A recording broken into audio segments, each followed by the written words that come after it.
अरे बिटिया अम्मा अरे काहे रोवा थी पगली? तू हमें भुलाई गो अम्मा। अरे बिटिया क्यों अपने बिटिया को भुलात है? अम्मा सुना हमार बात। सुना बहनी रोजिन रोजिन। कौनो बहाना कई के तू बोलाव तू हमारी अम्मा हो, बोलाव तू हमारी अम्मा हो। कौनो डाका टरिया में देखव तू हमारी अम्मा हो।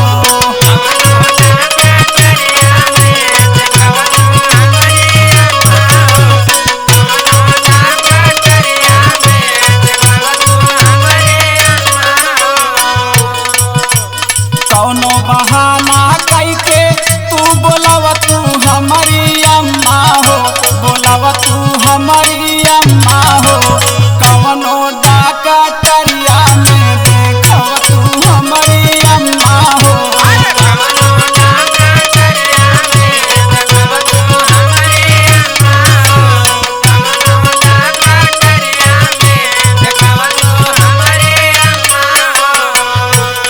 बिटिया अम्मा अरे तू रोवा जिन, अब तू सोचा जिन, हम खुद ही सोचत रहे अपने बहनी को लाई ली।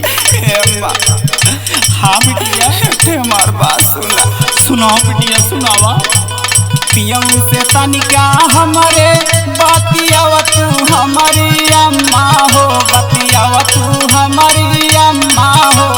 हाई बीमार नैहर कह के बोलाव तू हमारी अम्मा हो।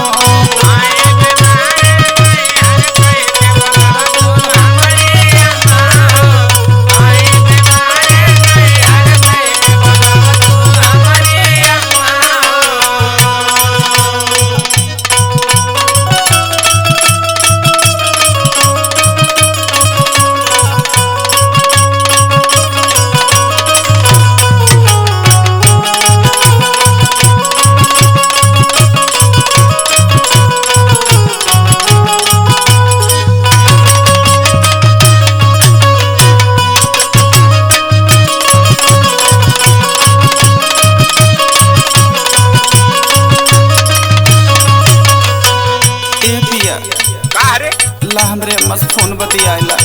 का तोरे मस्त फोन से बतियाले? ऐसे भगली कि ना? भाग भाग भाग। अरे नहीं इतना बोला अम्मा। हाँ बिटिया सुना था अम्मा। सुना था बिटिया। तो कुल कष्ट बटवे थी अम्मा। और सुना का बताई बहनी तोहरे जन्म साथी रहे करम करना।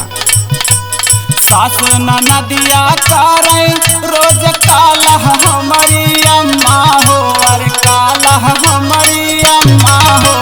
कहिया टारे घरवा के बाला हमारी अम्मा हो।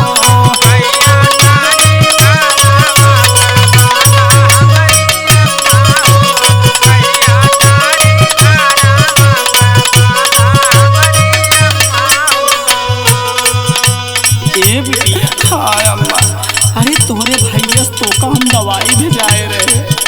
हाँ अम्मा भेजाए। सुना सुनाओ बिटिया। भेजले रहलू जावन तू दवाइया हमारी अम्मा हो, दवाइया हमारी अम्मा हो। हमर जेठनिया फेंकी देहली कहिए हमारी अम्मा हो।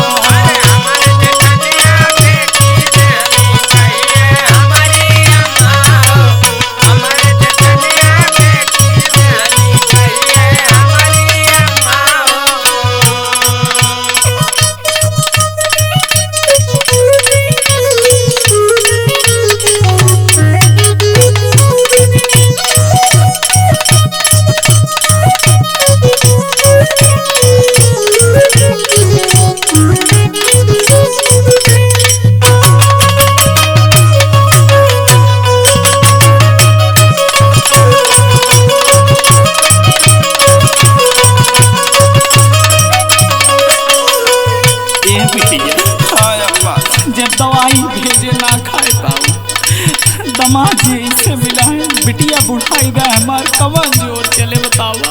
ए अम्मा हाँ बिटिया जैसे हमें दवाइया भेज रहो अम्मा, हाँ वैसे कि हम कहा थे भेज दा अम्मा। बोल बिटिया बोल, तोरे खातिर तो जानो हाजिर बा। भेजी दे तू जाहर टिकियावा हमारी अम्मा हो, टिकियावा हमारी अम्मा हो।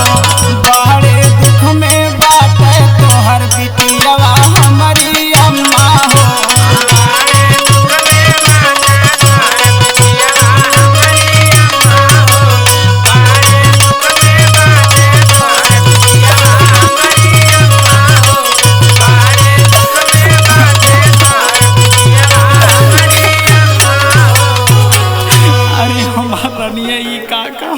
हम सही कहा थी, कुल दुख कट जाए भाई।